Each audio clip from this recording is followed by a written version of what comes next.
लोग तोहनी जना के 2-3 गो वीडियो क्लिप देखावे ले आइल बानी। तनी देखा जाता वीडियो।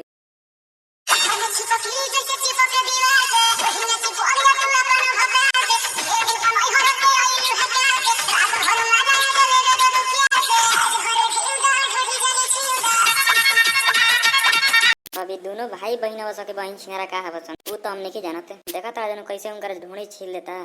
तबे भौजी बड़ा तारा पे बहन छिनारा जुलुम कर देले तोहार ढोड़ी छील लेता। एकरा के चिन्ह तड़ तू ढोड़ी के छोड़ा के कुछ छील लेबो जान जी हो। तोहरा छिलवावे के मने करत ताज है करावी ढोड़ी के साथ साथ मुंह छील ला जान जी है। बेटी छिनरो तो के बुझात नहीं कैसन गाना परिल बनी।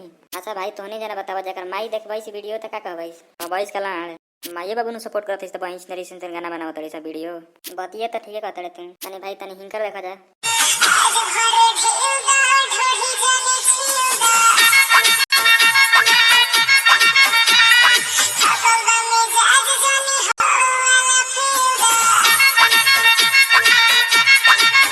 बतावा एकरा टिकटॉक स्टार है एकरो के आज भर ढील दा ढोड़ी जाके छील दा उहो छील दा एकर। देखत है इनका तना मचकावती या ढोड़ी देखत आ जन भाई लोग बेटी छिनरी पवन सिंह साथे काम कर ले बिया एकरा ढोड़ी छिलवावे के मन करता।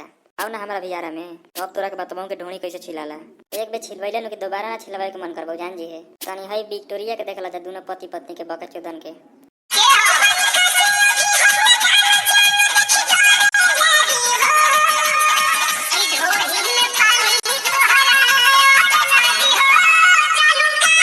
देखत रह जान इनका ढोड़ी में पानी उड़ता खोजो तड़ी हमर लाड़ मारत मारत कदम तहरा के बेहाल चिल्लाए लगू तू कहे लगू हई हमर गाल।